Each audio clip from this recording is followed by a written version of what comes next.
नमस्ते दोस्तों। आज हम साहित्य सागर का जो पाठ है, पाठ क्रमांक 9, नाम है उसका भेड़े और भेड़िए। पन्ना क्रमांक है 57 यानी 57।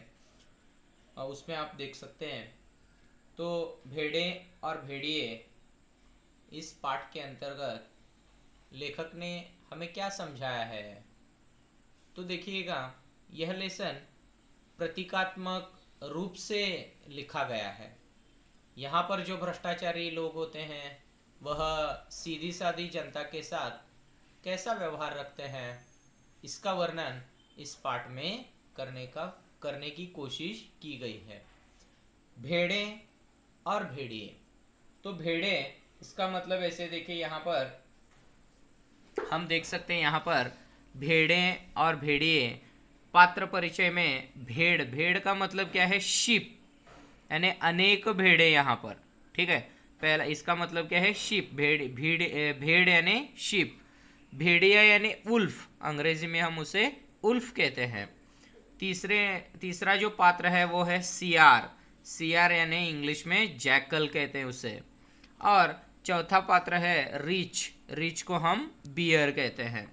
तो इस तरह से बेर। ठीक है, तो ये जो पात्र है, ये जो कहानी है, इस कहानी में मुख्य रूप से हमें नजर आते हैं। तो देखिएगा क्या हुआ कि एक बार एक वन के पशुओं को ऐसा लगा कि वे सभ्यता के उस स्तर पर पहुंच गए हैं जहां उन्हें एक अच्छी शासन व्यवस्था अपनानी चाहिए। ऐसा लगा वन के पशुओं को, वन यानी जंगल, जंगल में जो रहने वाले पशु है, उन्हें ऐसा लगा कि वे सभ्यता के उस स्तर पर पहुंच गए हैं जहां उन्हें एक अच्छी शासन व्यवस्था को अपनाना चाहिए।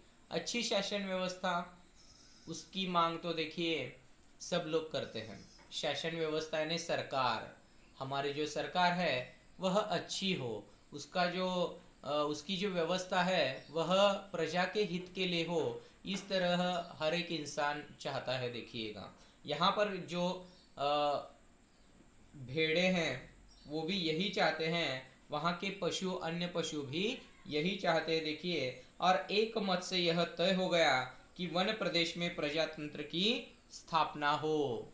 वन प्रदेश में किसकी स्थापना हो, प्रजातंत्र की स्थापना हो। प्रजातंत्र यानी डेमोक्रेसी कहते हैं हम उसे, अंग्रेजी में प्रजातंत्र को डेमोक्रेसी कहते हैं।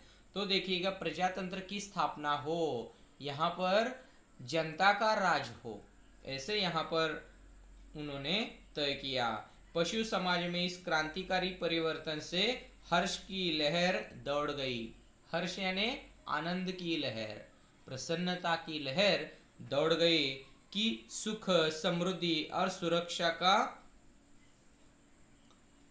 का स्वर्ण युग अब आया, और वह आया। देखिएगा, यानी यहाँ पर एक परिवर्तन होने जा रहा था और वह परिवर्तन भी था क्रांतिकारी। तो देखिएगा, यहाँ पर सुख, समृद्धि और सुरक्षा, इनका एक स्वर्ण युग अब आया और वह आया, ऐसा उन्हें लगने लगा। देखिएगा कि अब हमें सुख ही सुख मिलेगा, हमारे लिए अच्छी बातें अपने जीवन में घटित होगी, किसी को भी डरने की आवश्यकता नहीं रहेगी। ऐसा एक युग यहाँ पर आ रहा है, यह सोचकर ही उनके जो हृदय है, उनके जो मन है, उसमें प्रसन्नता की लहर दौड़ने लगी। देखिए, यानी यहाँ पर सब लोग चाहते थे कि वहाँ पर प्रजातंत्र हो, डेमोक्रेसी हो। उस वन के पशु चाहते थे कि कोई भी प्राणी दूसरे प्राणी से ना डरे और अच्छी तरह से अपना जीवन यापन कर सके। इसीलिए यहाँ पर देखिएगा क्रांतिकारी परिवर्तन लाया जा रहा था।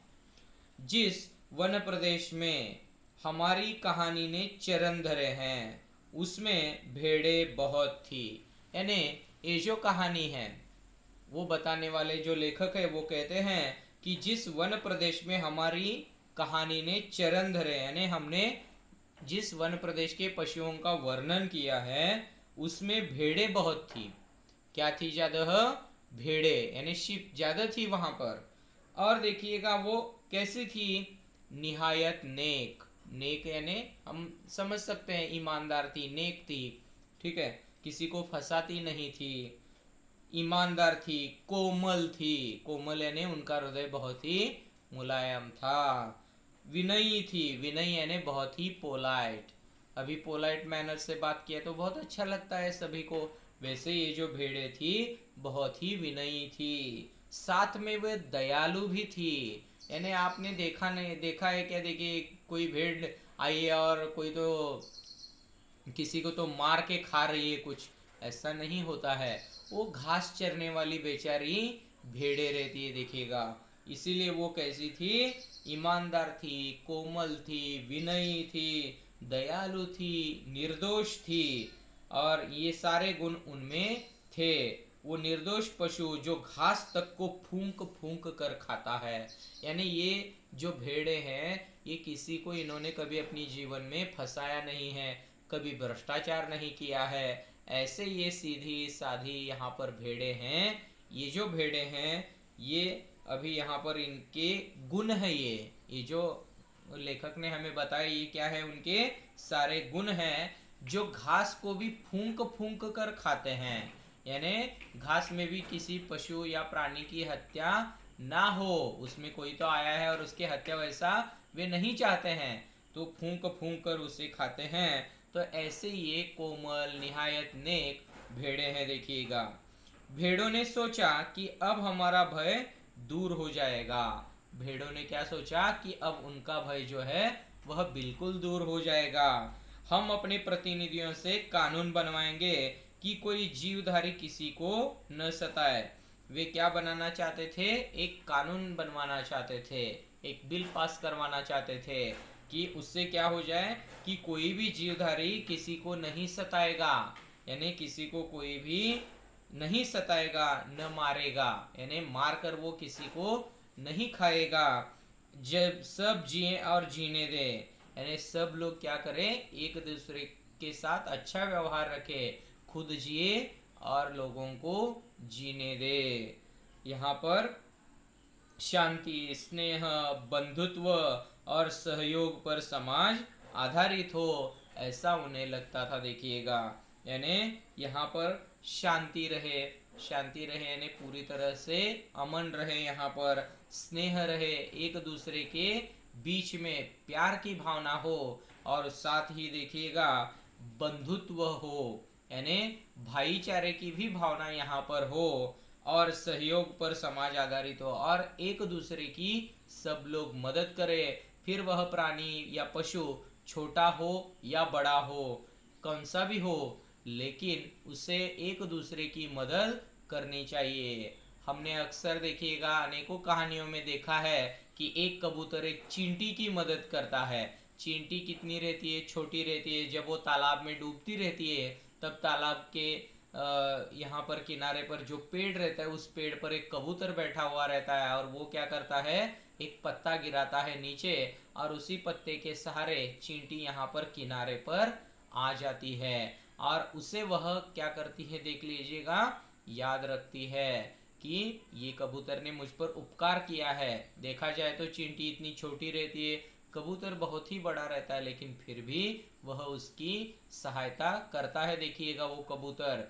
तो इसका जो है वो फिर चींटी भी एक दिन सहायता करती है। उस कहानी में ये भी बताया गया है कि कबूतर जो है उसे मारने के लिए यहाँ पर शिकारी आता है, तब उसके पैर को काटती है चींटी, जिसकी वजह से देखो उसे वह गोली नहीं लगती है कबूतर को, और इस तरह से उसके भी प्राण बच जाते। इस तरह से हमें सहयोग के साथ रहना बहुत ही आवश्यक है। ऐसे विचार यहाँ पर उनके थे।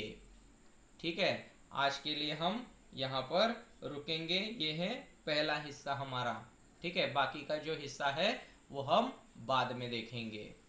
ठीक है, नमस्ते।